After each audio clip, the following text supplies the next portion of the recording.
Kailangan ko ang tulong mo, Rob. Isog mo yung baba. Kailangan mo itong makita. Magpapakamatay na yata ang anak ko dahil sa'yo. Gina, tingnan mo to. Wala ko, hindi niya ako malaloko. At sana si Daddy din hindi madala sa pambablackmail ng babaeng yan. Iiwanan ko na lang tong mundong to kung hindi na din ako patatawarin ang asawa ko! Betsy! Wala na ba talaga akong halaga sa buhay mo? Oo. Wala ka na halaga sa akin. Sige na, tumalong ka na. Dali! Ayoko, hindi. Nagbago na yung isip ko. Ayoko na. Grabe na talaga yung galit ni Dad. Baka hindi siya makapagpigil. May kakayahan ba siyang manakit ng tao ng ganun? Congratulations, you are 2 months pregnant. Buenas yung anak mo. Kasi yan ang magiging rason at susi para makabalik tayo kay Robert. Huwag mong sabihin sa akin na si Gerald ang nakabuntis sa'yo. Si Gerald nga.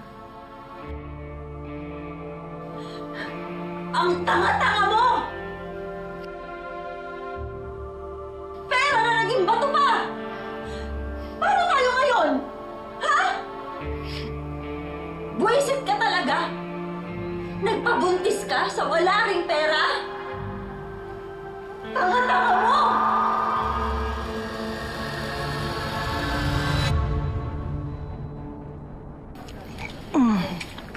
Totoo ba, Nay? Pinayagan mo na naman si Kuya magpunta kina Ate Gina? Huwag ka mag-panic.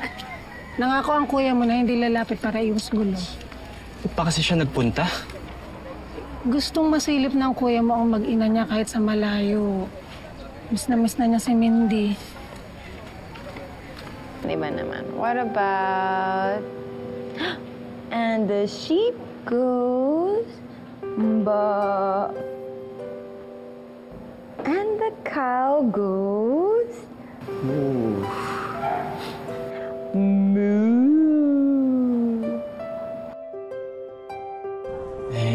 Nay, si tatay po ba?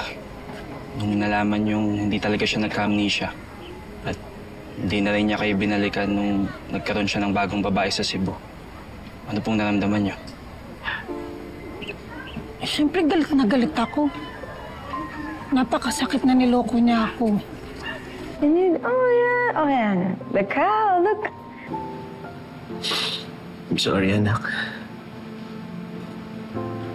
Dahil sa pagkakabali ko, hindi kita nakakasama. Man? Okay. Hanggang ngayon nga, napapaisip ako eh. Napatawad ko na ba talaga si Marcel? Pero hindi ako susuko.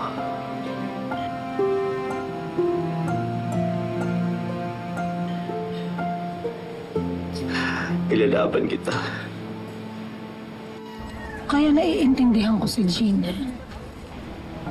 Nay, buti nga si Kuya nagloko lang. Di kagaya ni tatay. Naanakan yung nanay ko.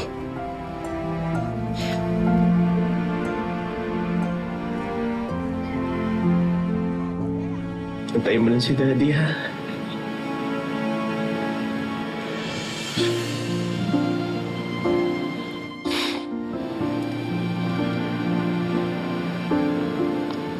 Like it? Wrap it.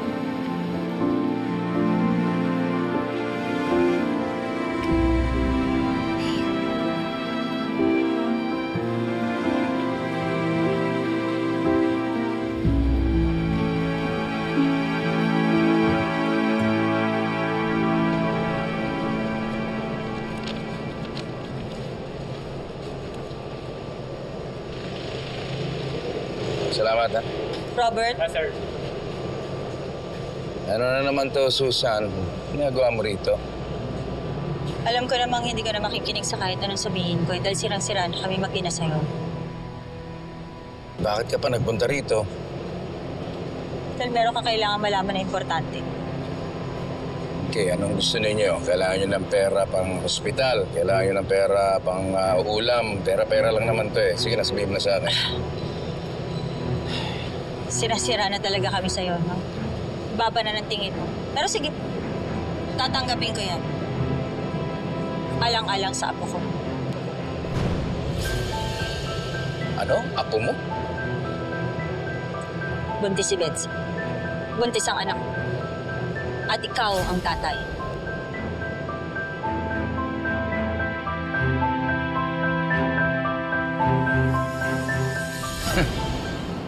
Oo.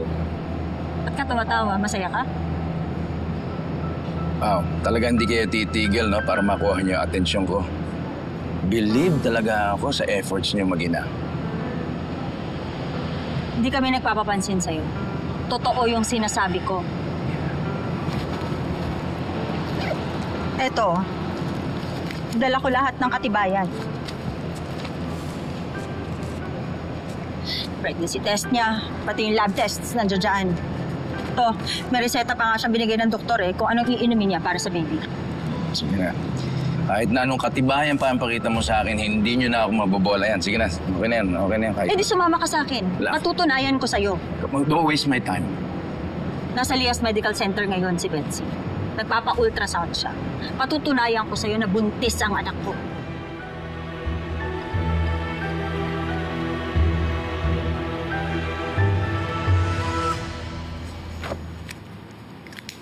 Okay na to. Thank you. Thank you so much. Thank you.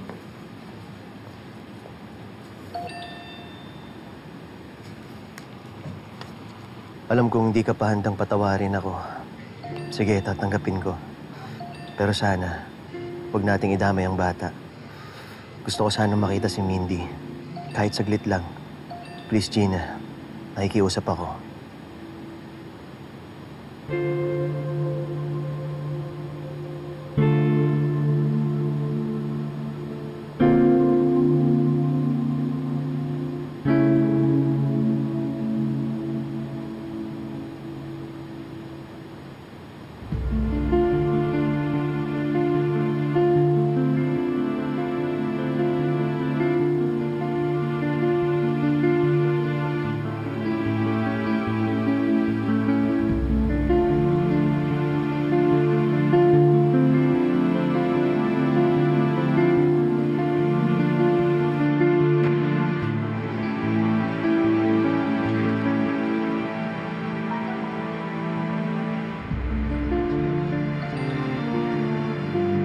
Pag-iisipan ko.